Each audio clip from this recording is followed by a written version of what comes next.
చికిత్స పొందుతూ సెబ్ మహిళ కానిస్టేబుల్ మృతి. నరసన్నపేట పట్టణంలో జగన్నాథపురంలో ఉంటున్న సెబ్ మహిళ కానిస్టేబుల్ విశాఖ కేజీహెచ్లో చికిత్స పొందుతూ శనివారం మృతి చెందినట్టు ఎస్ఐ దుర్గాప్రసాద్ తెలిపారు. ఈ నెల 5న ఈమె పరుగుల మందు తాగి ఆత్మహత్యయత్నానికి పాల్పడగా శ్రీకాకుళంలో చికిత్సకు తరలించిన సంగతి తెలిసిందే. శ్రీకాకుళంలోని ఓ ప్రైవేటు ఆసుపత్రిలో చికిత్స పొందుతూ పరిస్థితి విషమంగా మారడంతో విశాఖ కేజీహెచ్కు తరలించారు. అక్కడ చికిత్స పొందుతూ శనివారం తెల్లవారుజామున మృతి చెందినట్టు పోలీసులు తెలిపారు. అనూష తల్లి అన్నపూర్ణ ఫిర్యాదు మేరకు కేసు నమోదు చేసి దర్యాప్తు చేస్తున్నట్టు ఎస్ఐ తెలిపారు.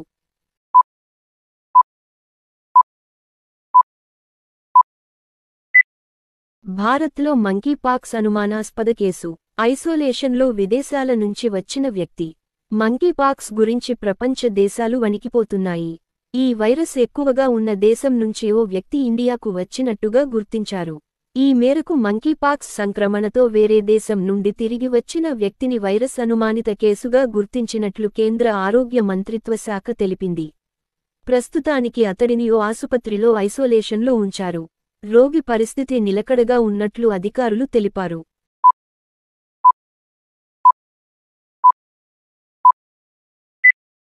అనంతపురం జిల్లాలో డిగ్రీ విద్యార్థిని హత్య కలకలం రేపింది.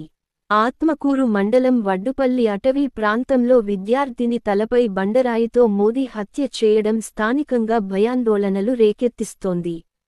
మృతదేహాన్ని గమనించిన గొర్రెల కాపరులు ఆత్మకూరు పోలీసులకు సమాచారం అందించడంతో కేసు నమోదు చేసి దర్యాప్తు చేపట్టారు. గుమ్మగట్ట మండలం సిరిగేదొడ్డి గ్రామానికి చెందిన యువతి అనంతపురం ఆర్ట్స్ కళాశాలలో డిగ్రీ ఫైనల్ ఇయర్ చదువుతోంది.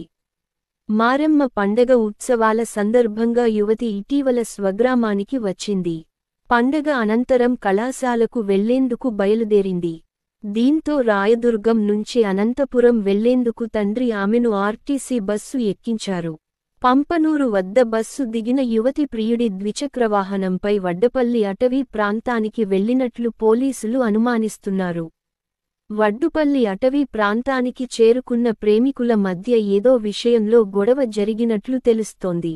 ఇద్దరి మధ్య ఘర్షణ చోటు చేసుకోవడంతో యువతిని ప్రియుడే హత్య చేసినట్లు పోలీసులు అనుమానిస్తున్నారు. తలపై బండరాయితో కొట్టడంతో యువతి మృతి చెందిందని పోలీసులు తెలిపారు.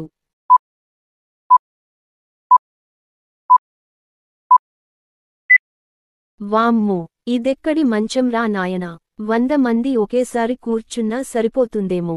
వైరల్ అవుతున్న ఆ వీడియోలోని వ్యక్తి ఆ మంచం గురించి విశేషాలను చెబుతున్నాడు. ఆ మంచాన్ని 75 ఏళ్ల క్రితం అక్కడ ఏర్పాటు చేశారట. ఇప్పటికీ చెక్కు చెదరకుండా అంతే బలంగా ఉందట. ఆ మంచం మీద ఒకేసారి 100 మంది కూర్చున్నా ఏమీ కాదట. ప్రపంచంలో అదే అతిపెద్ద మంచం అని ఆ వ్యక్తి చెబుతున్నాడు. ఆ మంచాన్ని ప్రత్యేకమైన తాడుతో తయారు చేశారట. ఆ గ్రామంలో చాలా మంది విశ్రాంతి తీసుకోవడానికి ఆ మంచాన్ని ఆశ్రయిస్తారట. ఆ మంచానికి సంబంధించిన వీడియో ప్రస్తుతం సోషల్ మీడియాలో వైరల్గా మారింది.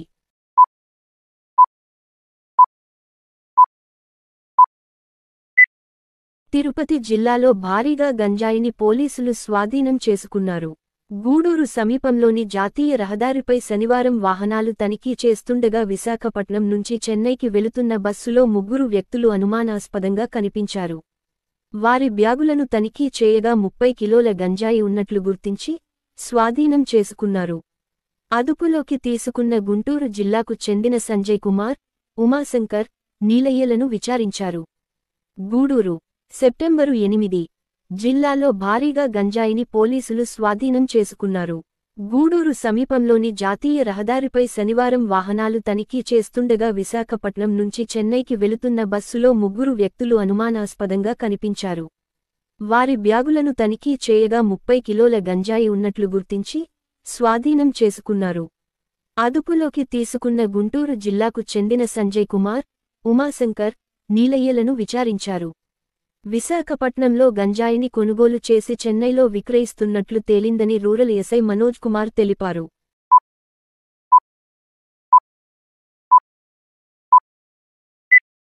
ర్యాష్ డ్రైవింగ్ చిచ్చురేపిన ర్యాష్ రైడింగ్. ఆర్టీసీ బస్సు అద్దం ధ్వంసం. కేవీబీపురం సెప్టెంబరు 8 పక్క గ్రామానికి చెందిన ముగ్గురు యువకులు తమ గ్రామంలో ద్విచక్ర వాహనాలను ర్యాష్గా నడపడంపై స్థానిక మహిళలు ప్రశ్నించారు. దీనిపై మాటామాటా పెరిగి రెండు గ్రామాల మధ్య దాడులకు దారితీసి పరిస్థితి ఉద్రిక్తంగా మారింది. చివరకు పోలీసులు రంగప్రవేశం చేయాల్సి వచ్చింది. కేవీబీపురం మండలం పెరిందేశం గ్రామానికి చెందిన ముగ్గురు యువకులు శనివారం సాయంత్రం ద్విచక్ర వాహనంపై రాగిగుంటలో అతివేగంగా చక్కర్లు కొట్టారు. భయపడ్డ స్థానిక మహిళలు అడ్డుకోవడంతో కొంతసేపు వాగ్వాదం జరిగింది. కాసేపటికి ఆ యువకులు అక్కడి నుంచి వెళ్లి తమ గ్రామం సుమారు 30 మందిని వెంటబెట్టుకొచ్చారు. దీంతో ఈ గొడవ కాస్త రెండు గ్రామాల మధ్య పరస్పర దాడులకు దారితీసింది. ఆదివారం ఉదయం మళ్లీ పెరిందేశంవాసులు మళ్లీ రాగిగుంటకు చేరుకున్నారు. దుకాణాలను ధ్వంసం చేసి పెరిందేశం గ్రామస్తులపై దాడికి దిగారు.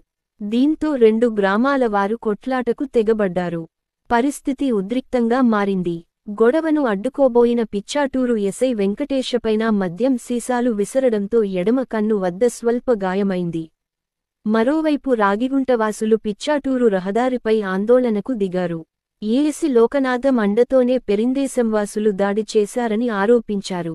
ఈ క్రమంలో గుర్తు తెలియని ఆందోళనకారులు అటుగా వచ్చిన శ్రీకాళహస్తి డిపోకి చెందిన బస్సు అద్దాన్ని ధ్వంసం చేశారు. విషయానికి తెలుసుకున్న ఏఎస్పీ రవి మనోహరాచారి, పుత్తూరు డీఎస్పీ రవికుమార్ పలువురు సీఐలు, ఎస్సీలతో ఘటనా స్థలానికి చేరుకుని పరిస్థితిని అదుపు చేశారు.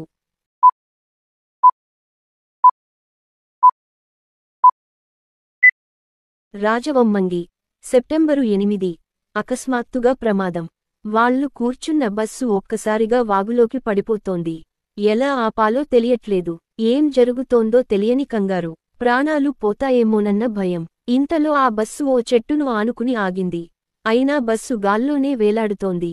గాలిలో దీపంలా వాళ్ల ప్రాణాలు గాల్లోనే ఉన్నాయి. కింద ఉధృతంగా ప్రవహిస్తోన్న కొండవాగు. అందులో పడితే బతికి బట్టకట్టగలమా అనే అనుమానం. ఈ హఠాత్పరిణామంతో అందరూ షాక్లోకి వెళ్లిపోయారు. ఇది రాజమహేంద్రవరం నుంచి నర్సీపట్నం వెళ్తున్న ఆర్టీసీ బస్సు ప్రమాద ఘటనలో చిక్కుకున్న 25 మంది ప్రయాణికుల పరిస్థితి.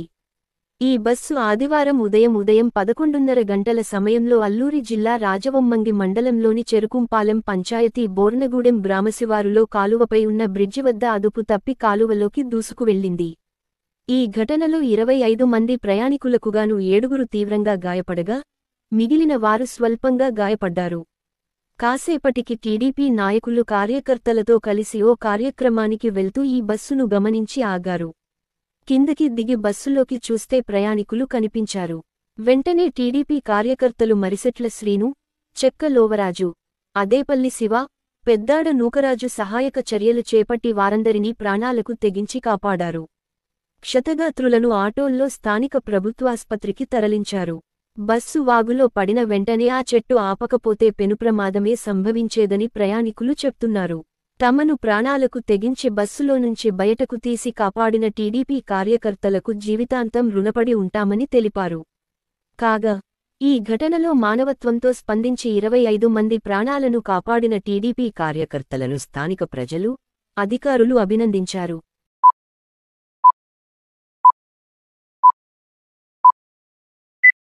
నాగార్జున వర్సిటీలో పాముకాటుతో మయన్మార్ విద్యార్థి మృతి, పుట్టగొడుగుల కోసం వెళ్లి. గుంటూరులోని ఆచార్య నాగార్జున యూనివర్సిటీలో విషాద ఘటన చోటు చేసుకుంది. పాముకాటుతో మయన్మార్కు చెందిన విద్యార్థి కొండన్న ప్రాణాలు కోల్పోయాడు. యూలో బుద్ధిజంపై ఎంఏ చేస్తున్న కొండన్న శనివారం సాయంత్రం వర్సిటీలో పుట్టగొడుగులు సేకరించేందుకు వెళ్లాడు. ఈ క్రమంలో రక్తపింజర పాము విద్యార్థిని కాటు వేసింది. వెంటనే ప్రాథమిక చికిత్స చేసి అతడిని ఆసుపత్రికి తరలిస్తుండగా మార్గమధ్యలో మృతి చెందాడు. విద్యార్థి మృతి చెందిన విషయాన్ని మయన్మార్లోని అతడి తల్లిదండ్రులకు తెలియజేసినట్లు ఏఎన్యూ అధికారులు తెలిపారు.